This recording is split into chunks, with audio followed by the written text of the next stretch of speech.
Hello, I'm Kim Sauer in Munich at the TEC event, and I'm joined today by Peter Brent from Reed Electronics Research. Now, Peter, you've just come off the stage and you had a very interesting talk filled with information. I think too much to really cover in this very short interview. However, there's some really important points to make, especially for this audience here, and some learning points as well. So the full report is obviously available at Reed Electronics Research. It is, yes. But let's talk about the industry. Let's talk about Europe in particular first. What's going on with electronics production? In terms of electronics production, in total, that's EMS plus OEM production.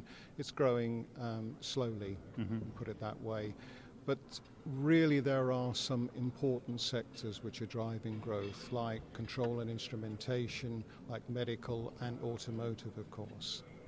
Now those are obviously very traditional markets, also very strong in Germany, and you had one particularly interesting slide as well where you're looking at the DACH countries. Yes. Germany, way up there. Indeed. So. But there are still some things going on with some shifts over to the east and coming back. So what are the trends there that you're seeing? Well, this is affecting the whole of electronic production as both OEMs and, of course, EMS, the customers being OEMs, are actually under pressure of price. And so we're seeing a slow shift of production from Western Europe into Central and Eastern Europe and into North Africa as well. And this is a trend that we think will continue.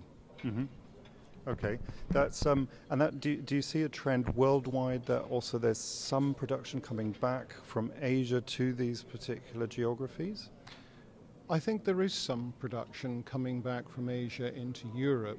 I think it's very difficult to say exactly what proportion that production is. From our conversations, we are seeing some work coming back from Asia, but a lot of that is going to the lower cost satellite plants of the original manufacturers and also EMS. So it's going into Central and Eastern Europe rather than remaining in Western Europe.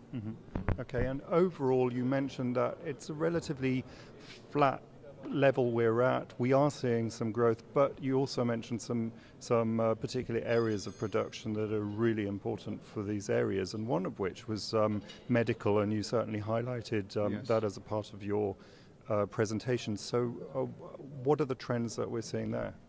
I think in terms of medical, I mean, one of them is certainly a structural trend which is happening in all of the major countries as we see it, in terms of the creation of the very large and very expert hospitals, if you like, regional hospitals, and then city hospitals doing more of the general, what shall I say, operations and attending to chronic illnesses. And then that's descending through local clinics and, of course, treatment now at home, which is becoming an increasing growth area. So that's, if you like, the big picture. I think we're also seeing increasing investment by health boards and also national health institutions in both the big kit, scanners, analysis equipment, things like that, and also smaller electronic equipment for analysis of blood pressure and so on. So there's a lot of production that therefore has to be close to these, well, I suppose, facilities and hospitals, etc. That's why you're seeing a lot of growth in those areas. I think that's true. I think also medical equipment is in relatively small series and it's very complex. So that, of course, lends itself more to manufacture by OEMs and EMS in Western Europe. So we're not looking at long run lengths or big series of production, but very expert, relatively low levels of production. Now you mentioned EMS, and again a part of your presentation today was very much focused on the EMS environment and what's going on there. So just highlight a couple of the trends that we're seeing there. I think there's a number of issues in EMS. EMS, of course, are seeing this trend of the movement of production from Western Europe across to Central and Eastern Europe and North Africa. That's certainly one trend.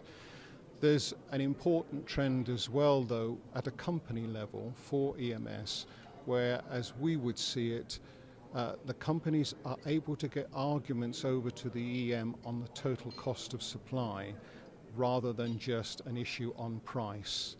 And I think that's a message that's being listened to by many OEMs as they look at the, if you like, the cost across the whole of the product life cycle. Mm-hmm. And one very poignant slide that you had up was that separation between actually who's controlling that EMS market. So actually, I suppose the structure of the EMS industry. Just give us a little overview of what your findings were for that. Well, we started looking at the structure of the EMS industry some years back, and we've used some analysis of taking, if you like, Group 1 companies being the very global companies, and we would number them as 6 companies.